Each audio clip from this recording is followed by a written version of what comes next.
Saludos hermanos, damos gracias a Dios por este jueves del Señor, jueves 2 de febrero de 2023. Esperamos que Dios una vez más sea glorificado. Vamos a estar comenzando el estudio del libro del profeta Jeremías. Creo que va a ser de gran bendición, para mí lo ha sido la lectura, el estudio preliminar que hasta ahora he hecho.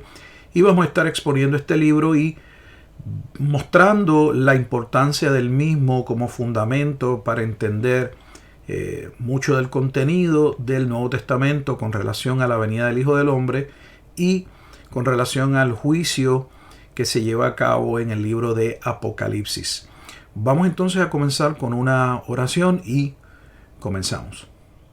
Bendito Dios y Padre eterno, te damos gracias por este tiempo, este espacio, esta oportunidad, este medio que tú permites que podamos transmitir y compartir tu eterno consejo, tu eterna verdad, tu voluntad hacia nosotros revelada, Padre Santo, por medio de santos hombres, siendo, oh Dios, entendida por medio de la iluminación de tu Espíritu Santo. Y sobre todo, Señor, a través de ese principio de analogía de la fe, donde comprendemos, comparamos escritura con escritura, permitiendo que sea tu palabra la que aclare, la que enseñe, la que nos muestre, Padre Santo, el significado. Te damos a ti la gloria, pedimos que tu pueblo, tu iglesia, sea edificada, y también oramos por aquellos que en tu bendito consejo habrán de ser llamados todavía a salvación. Agradecemos, Padre Santo, la guianza de tu Espíritu Santo, quien nos conduce a toda verdad y a toda justicia. Es en Cristo Jesús en quien oramos. Amén y amén. Bueno, comenzamos entonces nuestro estudio. Busque una Biblia, busque alguna libreta, algo en el que usted pueda tomar nota, para que usted pueda luego hacer su estudio y verificar que los pasajes, las citas que hemos dado, allí ciertamente se encuentran. Cuando entramos a Jeremías en el capítulo 1, en ese primer capítulo, tenemos una corta introducción de quién es el autor de este libro, más o menos el periodo de su ministerio, y luego regresa de alguna forma en el capítulo a mostrarnos cuándo fue que Dios llamó a este profeta Jeremías. Vamos a leer los primeros 3 versículos porque nos ponen en un contexto que nos da paso a poder continuar. Y dice así, Jeremías capítulo 1, versículos 1 al 3. Lee la palabra de Dios de la siguiente manera. Las palabras de Jeremías, hijo de Hilcías, de los sacerdotes que estuvieron en Anatot, en tierra de Benjamín. Palabra de Jehová que le vino en los días de Josías, hijo de Amón, rey de Judá, en el 13º de su reinado. Le vino también en días de Joacim, hijo de Josías, rey de Judá, hasta el fin del año 11 de Sedequías, hijo de Josías, rey de Judá, hasta la cautividad en Jerusalén en el mes 5. Así que Jeremías, según lo que estamos leyendo, su padre era un sacerdote llamado Hilcías, por lo tanto Jeremías sería un hombre que estaba siendo preparado. Cuando el libro, ¿verdad?, abre, el contexto es que está siendo preparado para el ministerio sacerdotal. Estos sacerdotes vivían en una comunidad en Anatot, en la tierra de Benjamín, o sea, eran sacerdotes que residían en el reino del sur. Recordemos que después del año 930 aproximadamente, esas 12 tribus, Israel como tal, se divide en el reino del norte y en el reino del sur, y el reino del sur estaba básicamente compuesto por 2 tribus principales, Judá y la tribu de Benjamín. Así que Jeremías va a servir a Dios, va a ser llamado para ser profeta de Dios en estos últimos reyes antes de la destrucción de Jerusalén y de lo que es el primer templo, el templo de Salomón, que es destruido en el año 586 a.C. Así que colocando a Josías como el primer rey en esa línea de reyes en el cual Jeremías va a estar compartiendo la palabra de Dios, es probable que por el tiempo sea cerca del año 620 y tanto antes de Cristo, y el ministerio de Jeremías entonces va a durar hasta un tiempo después de la destrucción del año 586. Así que eso es lo que tenemos, un profeta que es llamado por Dios a amonestar al pueblo, a los reyes, al liderato, que muchas veces es llamado por los profetas, a esos pastores, a amonestar al pueblo al arrepentimiento, a tornarse a Dios, a dejar de buscar en otros pueblos, a dejar de rendir culto a otros dioses y rendirse al único y soberano Dios, aquel que les había llamado desde temprano y lamentablemente al que ellos se habían revelado también desde temprano. Entonces luego tenemos que en los versículos 4 en adelante, en ese capítulo 1, vemos entonces cómo se da ese llamado al profeta Jeremías, donde él expone, por ejemplo, en el versículo 5 dice: antes que te formases en el vientre te conocí, antes que nacieses te santifiqué y te di por profeta a las naciones.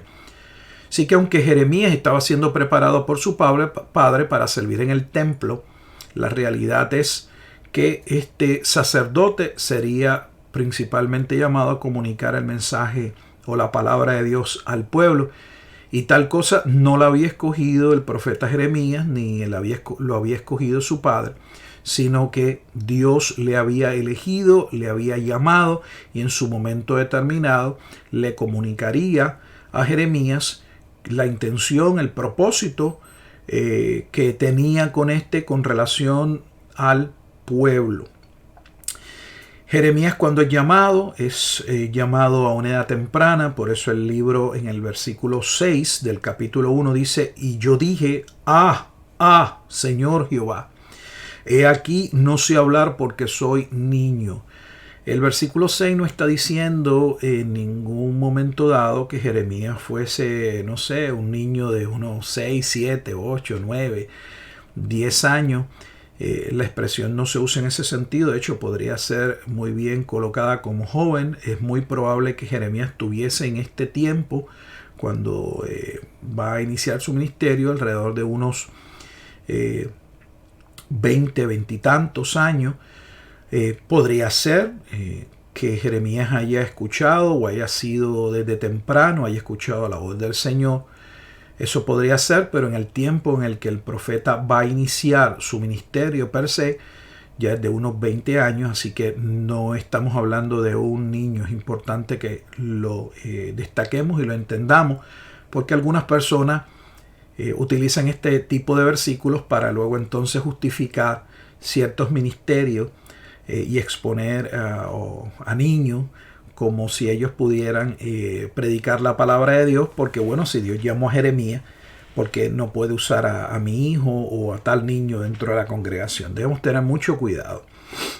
Entonces, tenemos ese llamado de Jeremías, donde Dios le dice que Él va a poner su palabra en su boca. De hecho, lo dice en el versículo 9 de manera clara al final: he aquí, he puesto mis palabras en tu boca. Aquellas palabras que Dios había revelado a través de Moisés, pero de las cuales el pueblo se había apartado, que formaban parte del pacto. Dios pondría esa palabra, y esa palabra de amonestación al pueblo en boca del profeta Jeremías.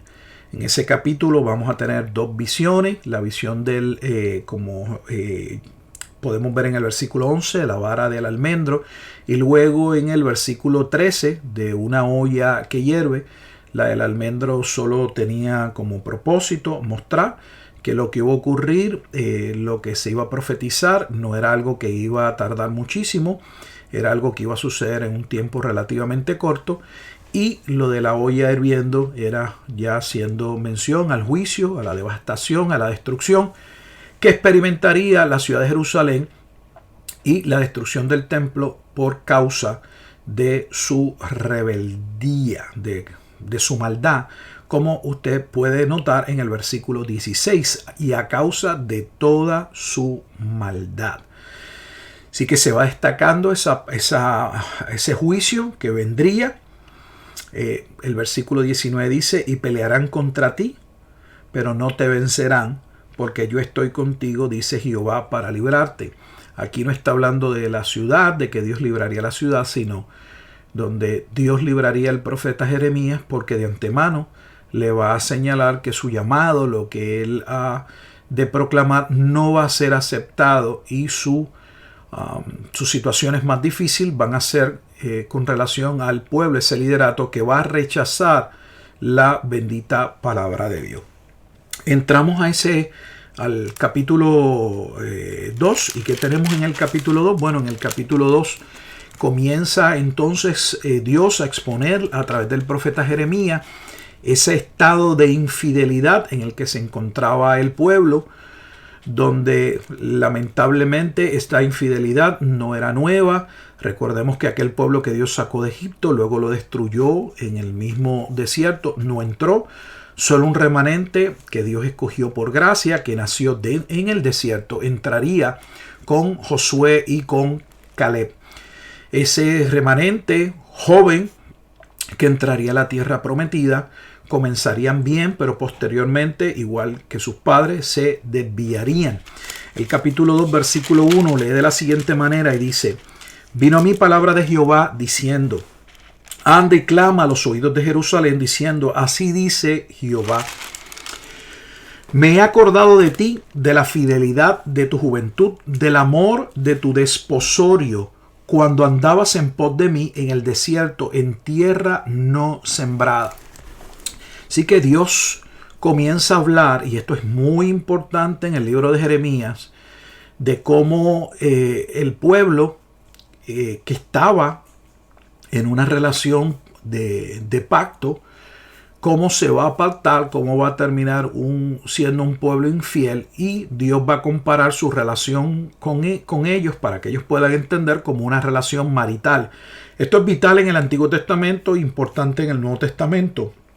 Entender que el concepto de pacto en el que el pueblo se encuentra, la forma y la manera en que Dios lo comunica para que el pueblo pueda entender, y específicamente la razón del juicio, los juicios que vendrían o el dolor de Dios en su corazón por causa del estado de rebeldía, es un estado marital donde Dios es el esposo y el pueblo o Israel pasa a ser la esposa de Jehová. Y esto sería una esposa que de temprano abandonaría a su esposo, donde el liderato, comenzando desde los sacerdotes hacia abajo, el rey, no entendían, no buscaban a Jehová. Podemos verlo en el versículo 8, dice, los sacerdotes no dijeron, ¿dónde está Jehová?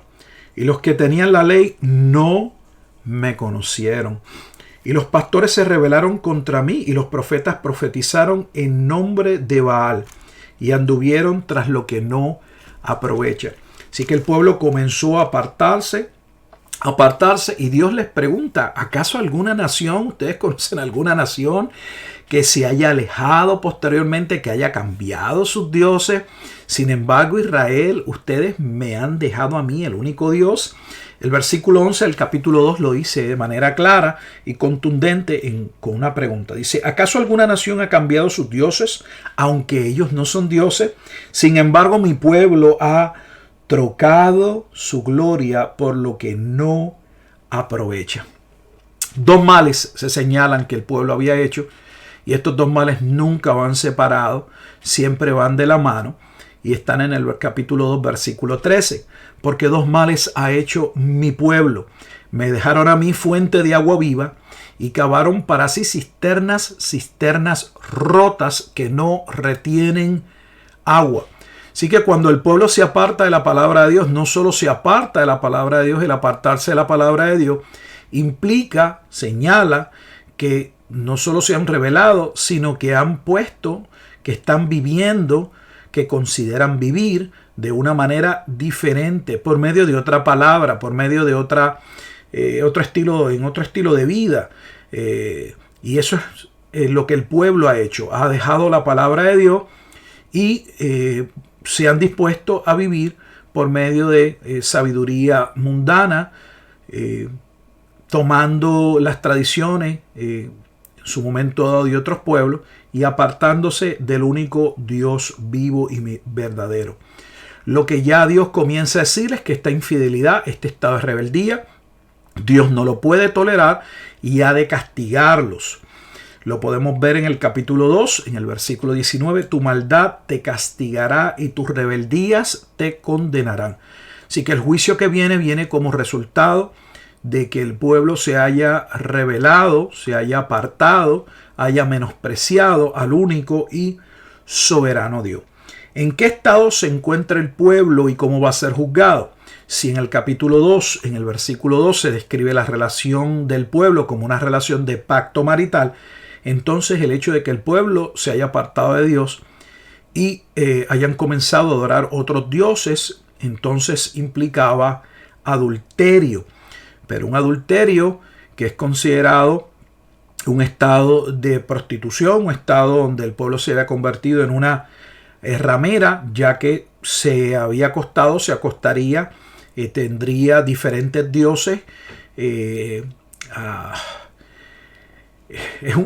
una historia de un apartarse, de un alejamiento continuo y gradual. Lo podemos ver en el versículo 20 del capítulo 2. Porque desde muy atrás rompiste tu yugo. Dios no lo rompió, el pueblo. Y tus ataduras, y dijiste, no serviré. Con todo eso, sobre todo collado alto y debajo de todo árbol frondoso, te echabas como ramera. El pueblo no quería servir a Dios. Sin embargo, servían a otros dioses, pero no al Dios vivo y verdadero. Dios los llama a reconocer, a mirar su proceder. Lo podemos ver en el versículo 23, donde Dios los llama a entendimiento y les dice: ¿cómo puedes decir no soy inmunda? Nunca anduve tras los Baales. Mira tu proceder en el valle. Conoce lo que has hecho. Dromedaria ligera que tuerce su camino. Asna montés, acostumbrada al desierto, que en su ardor olfatea el viento. De su lujuria, ¿quién la detendrá? Oiga bien el lenguaje que se utiliza.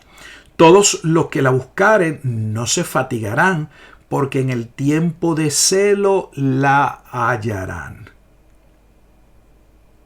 El versículo 25 dice del capítulo 2: guarda tus pies de andar descalzos y tu garganta de la sed. Mas dijiste: no hay remedio en ninguna manera, porque a extraños he amado y tras ellos he de ir. El pueblo continuaba en su rebeldía sin ningún tipo de arrepentimiento y no mostrando ningún tipo de vergüenza ante las palabras de Jehová que exponían, que por medio de Jeremías mostrarían su pecado. Dios llama al pueblo a no contender con él y a arrepentirse. Lamentablemente vemos el patrón no solamente aquí del pueblo en su falta de arrepentimiento por causa del estado caído, sino podemos ver el estado caído del ser humano mientras vamos leyendo lo que vamos leyendo. Dios le dice en el versículo 29: ¿por qué porfías conmigo? Todos vosotros prevaricasteis contra mí, dice Jehová. En vano he azotado a vuestros hijos, no han recibido corrección. Dios le dice: yo los he tratado de corregir, pero no hay manera de corregirlos. Y esa corrección podemos verla en la historia del pueblo en el desierto. Una tras otra vez, Dios los castigó, pero ningún castigo humano realmente los llevó al entendimiento. Dios les dice en el versículo 32: se olvidará la virgen de su atavío o la desposada de sus galas. O sea, ustedes han olvidado realmente cómo yo los he amado, cómo entré en pacto con ustedes. Ciertamente el pueblo lo había olvidado. Y finaliza básicamente ese capítulo 2. Quiero leer el versículo 35 porque es importante y dice: soy inocente, de cierto su ira se apartó de mí. He aquí yo entraré en juicio contigo porque dijiste no he pecado.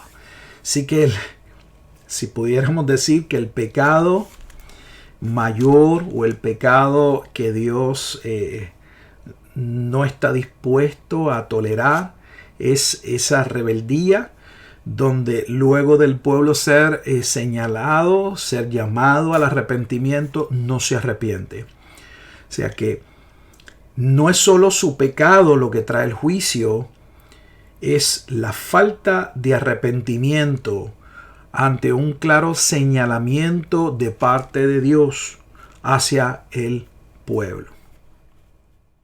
Entramos al capítulo 3. Y este capítulo 3 es un capítulo muy significativo. Es posible que aquí nos quedemos hasta hoy.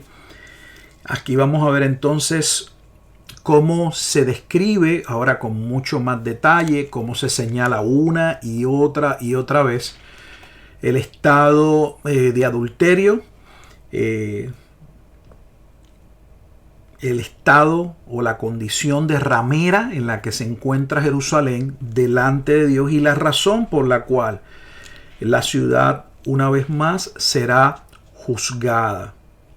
Aunque la Biblia, debo señalar, pues utiliza en otras ocasiones esta condición de llamar ramera a algún otro pueblo, aunque básicamente todo el Antiguo Testamento de quien señala ese pecado es con relación al pueblo de Israel. No obstante, el único pueblo que se encontraba en una relación de pacto con Dios era la nación de Israel, y en este momento dado Judá, quien ha visto el juicio de Dios de las 10 tribus del norte cuando Dios trae el imperio asirio y los devasta en el año 722, y aun cuando Dios los amonesta una y otra vez, Judá no se arrepiente. De hecho, no solo no se arrepiente, sino que el Antiguo Testamento destaca que hicieron o cometieron pecados, se desviaron mucho más que el reino del norte, que uno diría, bueno, ¿y por qué entonces Dios no los señala o los juzga con la misma fuerza que con la que destruyó al pueblo del norte? Donde algunos llegan a decir o hablar de las famosas 10 tribus, las 10 tribus perdidas, donde básicamente Dios rae completamente al reino del norte.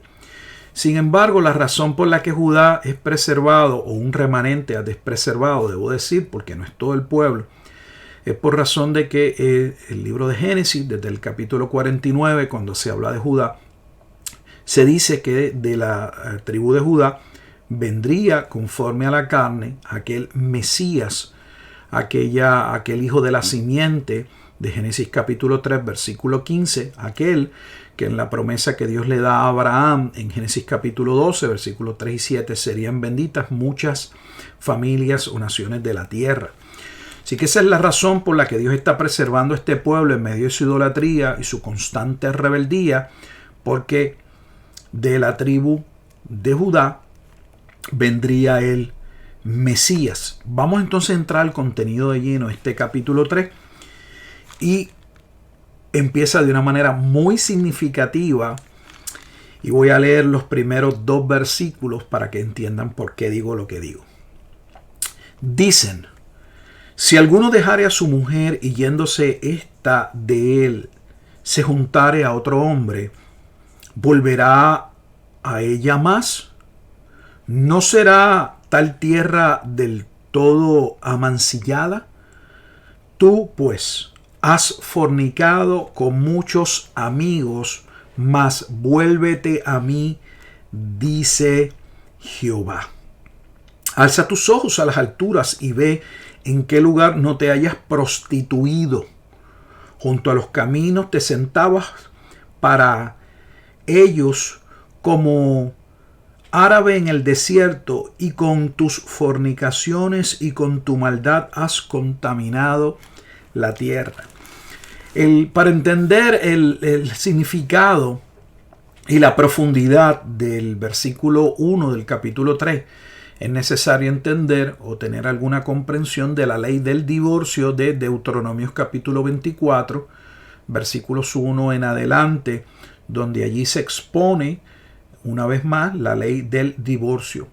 La ley del divorcio, básicamente, voy solo a señalar la parte que es importante dentro de este capítulo 3, es que tenía el propósito de llevar al varón, antes de entrar en el proceso de divorcio, de considerar realmente la razón por la cual estaba desligándose de aquella mujer con la cual había entrado en una relación de pacto. Y la razón es porque una vez se disolviese aquel estado marital, quedara aquella mujer libre, nunca jamás este hombre podría volver a entrar en una relación de pacto con esa mujer, aún estipulaba la ley, si esa mujer luego hubiese quedado viuda, o si hubiese sido divorciada nuevamente por otro hombre. Esa mujer no podía ser tomada por aquel hombre que en su momento dado la había menospreciado o había señalado alguna falta sobre ella. Sin embargo, teniendo ese contexto, el capítulo 3 del libro de Jeremías y versículo 1, Dios le está diciendo al pueblo: ustedes dicen eso con relación al divorcio porque eso estipula la ley, pero yo estoy dispuesto a recibirlos si ustedes se arrepienten. La Biblia habla del divorcio de Dios del reino del norte y posteriormente el juicio que vendría sobre Jerusalén sería por la misma razón. Dios le dice: yo estoy dispuesto a tomarles, porque Dios había entrado en esa contienda con el pueblo. No porque Dios quisiese, sino por el estado en el que se encontraba el pueblo, pero Dios estaba dispuesto una vez más, si el pueblo se arrepentía, o debemos decir, aquellos que se arrepintiesen, volver a entrar con ellos en una relación, cosa que en el libro de Jeremías no va a pasar. El hombre no puede, no quiere, no tiene la intención de retornarse a Dios, y por esa razón es que Dios tiene que obrar directamente la salvación y llevar a los hombres, cambiar ese estado de dureza, ese corazón de piedra, en un corazón de carne, para que surja el arrepentimiento real, ese tornarse a Dios verdaderamente, ese buscar la palabra de Dios, esa vida de obediencia a Dios, lo cual el pueblo sin esa gracia de Dios le era realmente imposible. Así que ese es el estado en el que se encuentra el pueblo. Van a ser destruidos por sus fornicaciones, por su prostitución. Y bueno, voy a leerles solo algunos pasajes para que ustedes vean cómo el Antiguo Testamento claramente señala quién es la gran ramera. Lo que está sucediendo en el libro de Jeremías, como en el libro de Ezequiel, como en otros libros del Antiguo Testamento, presagia, muestra, es el contexto de lo que posteriormente Jesús va a señalar que va a ocurrir en una generación o en su tiempo, en Mateo capítulo 24, versículo 25. Y es el juicio de aquella ciudad fornicaria que claramente se ve en el libro de Apocalipsis, específicamente, claramente en el capítulo 17, cuando se habla de aquella gran ramera. Aquella gran ramera no era otra, sino que la ciudad de Jerusalén, tal y como ya había entrado en ese pecado en la antigüedad, y por la misma razón había sido desolada y el templo había sido destruido. Vamos a ir sobre algunos pasajes que podemos ver ese lenguaje y la condición del pueblo. En el versículo 6 dice: me dijo Jehová en días del rey Josías, ¿has visto lo que ha hecho la rebelde Israel? Ella se va tras todo monte alto y debajo de todo árbol frondoso, y allí fornica. Leemos en el versículo 8. Ella vio que por haber fornicado la rebelde Israel, o sea, Dios señala la fornicación del reino del norte. Y como vamos a ver, el juicio que vino sobre el reino del norte o las 10 tribus, pero eso no paró, eso no fue, no trajo ningún arrepentimiento, no trajo algo al corazón de Judá para decir, ¿sabes qué? Mira lo que Dios ha hecho con nuestros hermanos, debemos arrepentirnos antes de ser devastados. Todo lo contrario, observe lo que dice, versículo 8 nuevamente. Ella es Judá. Vio que por haber fornicado la rebelde Israel, entiéndase las 10 tribus del norte, yo la había despedido. Esa palabra despedido, como inicia en el capítulo 3, significa que Dios había entrado en divorcio, se había separado del reino del norte por razón de sus fornicaciones. Así que tal vez eso suene nuevo para usted, que Dios se divorciara de su pueblo, pero eso es claramente lo que establece el libro de Jeremías en el capítulo 3. El divorcio de Dios, o sea, el rompimiento de Dios de ese pacto, porque el pueblo lo había violado, y la razón del juicio. Ella vio que por haber fornicado a la rebelde Israel, yo la había despedido, y observe, es inequívoco, es irrefutable, y dado carta de repudio. ¿Dónde está esa carta de repudio? Usted tiene que, nuevamente, si gusta, ir a Deuteronomios en el capítulo 24 y allí usted va a poder ver la ley con relación al divorcio. Pero no tuvo temor la rebelde Judá. Observe, Dios dice, ellos vieron que yo me divorcié, me separé, y el juicio que vino sobre el reino del norte. Sin embargo, Judá no tuvo temor. O sea, el ver la condenación o cómo el imperio asirio fue instrumento de Dios para devastar, para enjuiciar, para castigar a las 10 tribus del norte, eso no llevó al pueblo de Judá a pensar, a considerar que debían arrepentirse. Pero no tuvo temor la rebelde Judá, su hermana, sino que también fue ella y fornicó. Y sucedió que por juzgar ella cosa liviana su fornicación, pues juzgar como algo liviano como si no tuviera mucho peso. Dice, la tierra fue contaminada y adulteró con la piedra y con el leño. Eso de adulterar con la piedra y con el leño es una descripción o es una referencia a aquellos dioses que construían tallándolos en piedra o utilizando madera. Luego pues obviamente eran recubiertos de metal, de oro, lo que fuese, pero eso es lo que se está señalando en el capítulo 3, versículo 9. Con todo esto, su hermana la rebelde Judá no se volvió a mí de todo corazón, sino fingidamente, dice Jehová. O sea, a Dios no podemos servirlo a media ni engañarlo.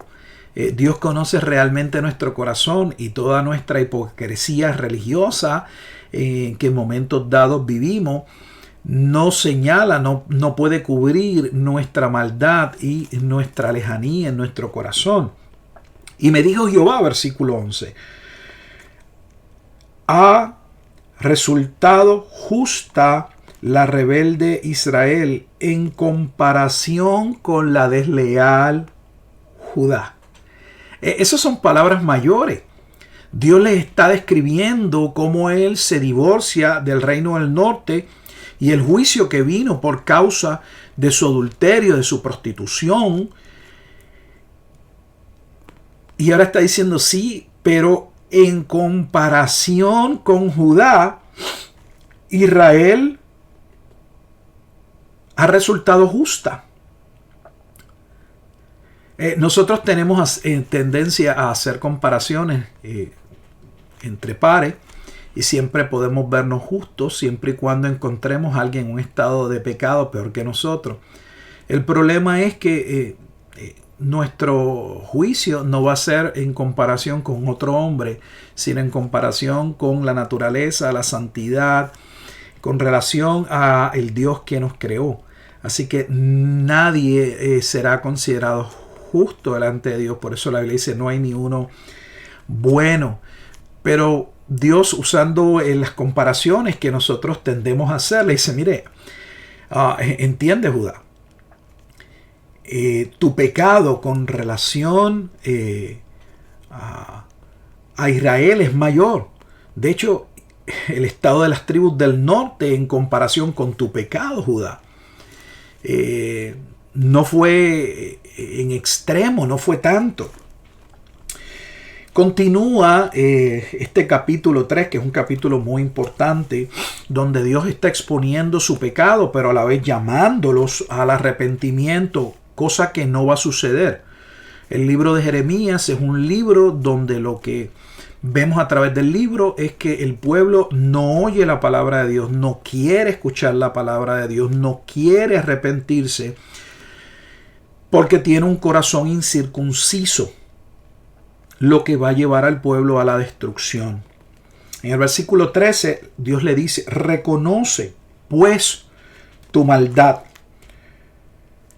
porque contra Jehová tu Dios has prevaricado. El pecado de la prevaricación es aquel pecado donde el pueblo a conciencia, a sabiendas de que ha dejado la palabra de Dios, redacta, comienza a vivir por leyes que Dios no ha establecido y que por lo general dichas leyes tienen el propósito de justificar sus pecados y de ser utilizadas en detrimento de sus propios hermanos. O sea que favorecían a unos pocos y destruían a muchos.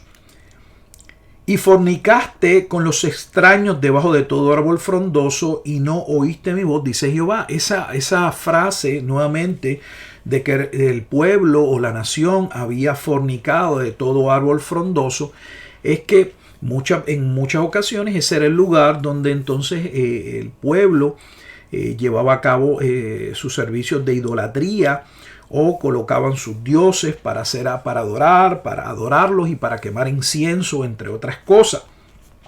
Dios los llama a convertirse, a tornarse a Él. La palabra convertirse conlleva el dolor por causa de reconocer el pecado, y es un continuo, es un cambio. Es un reconocimiento de que se va por un camino equivocado y es retomar, es un volverse al camino correcto, cosa que el pueblo no quiere ni va a hacer. Convertíos, dice el versículo 14, hijos rebeldes, dice Jehová, porque yo soy vuestro esposo. Si ya Dios había hablado de la razón del juicio de las tribus del norte, donde Él los había despedido, les había entregado carta de divorcio por sus continuos pecados, Dios todavía está llamando al pueblo y se dirige a ellos como su esposo. Es un esposo que le está pidiendo a su esposa que pare, que desista de su estado de pecado, que se torne a Él de todo corazón. Lamentablemente esta mujer o esta esposa no puede desistir, está atada, su corazón está totalmente lejos de Dios y va a persistir en su pecado. Sin embargo, en medio de todo este lenguaje, siempre hay un lenguaje donde Dios habla de su gracia, donde Él actuaría posteriormente sobre un remanente para salvarlos y los conduciría, porque eran como ovejas que no tenían pastor. En el versículo 15 dice, y os daré pastores según mi corazón. O sea, Dios le dice, si ustedes se tornan a mí, los que se tornen a mí, Dios pondría pastores que los guiasen, que los apacentasen con ciencia y con inteligencia. O sea que cuando nos apartamos de Dios somos totalmente necios. Pero es parte de esa, lamentablemente, esa dureza. Esa dureza se puede ver muy bien, por ejemplo, recogida en el versículo 17. En aquel tiempo llamarán a Jerusalén trono de Jehová, y todas las naciones vendrán a ella en el nombre de Jehová en Jerusalén. Ni andarán más tras la dureza de su malvado corazón. Así que mientras se habla de juicio, también se habla o se llama al pueblo a tornarse a Dios, y lo que se comienza a colocar es que Dios ha de tener misericordia de una parte del pueblo y les ha de cambiar ese corazón malvado, ese corazón que los lleva a deleitarse en su pecado y no a deleitarse en el Dios único y verdadero. Así que Judá es una esposa infiel que se ha apartado de Dios. Vamos a verlo en el versículo 20. Pero como la esposa infiel abandona a su compañero, así prevaricasteis contra mí, oh casa de Israel, dice Jehová. O sea, estas no son las palabras de Jeremías. Jeremías no está compartiendo con el pueblo su parecer. Jeremías le está exponiendo ante el pueblo la gravedad del pecado, la condición que se encuentran delante de Dios. Están en violación de pacto, son considerados como una ramera y deben arrepentirse. Algo que lamentablemente el pueblo no quiere ni puede hacer por razón del corazón duro con el que se encuentran. Pero Dios continúa llamándolos a salvación. Miren el versículo 22, dice: convertíos, hijos rebeldes. Dios sabe lo que son. Dios no los llama con un nombre que no les corresponda. Convertíos, hijos rebeldes, y sanaré vuestras rebeliones. Aquí nosotros venimos a ti porque tú eres Jehová, nuestro Dios. El libro de Jeremías desde el inicio muestra el estado de pecaminosidad, la razón del juicio que vendría contra Jerusalén, pero también desde el principio anticipa la gracia y la misericordia que Dios tendría sobre un remanente en el cual Dios actuaría cambiando el corazón y que dicho remanente se tornaría realmente hoy posteriormente a Dios completamente. Vamos a dejarlo hasta aquí. En el capítulo 4 continuaremos y veremos que todo esto tiene que ver por el estado caído, ese corazón incircunciso con el que se encuentra el pueblo. Y pues hablaremos con más detalles cuando lleguemos al capítulo 4 sobre este corazón, que algunos piensan que es el corazón en que se encuentra el hombre impío, el hombre que no pertenece a Israel, y que son las naciones las que deben tornarse a Dios.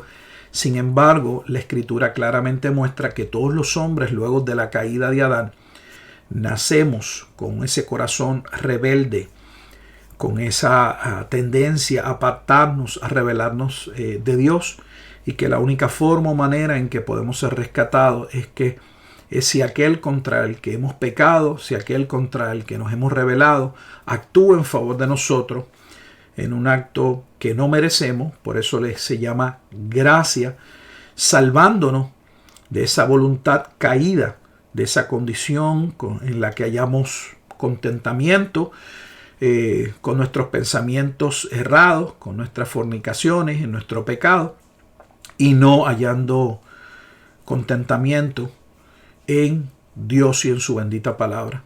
Dios nos ayude a entender su consejo.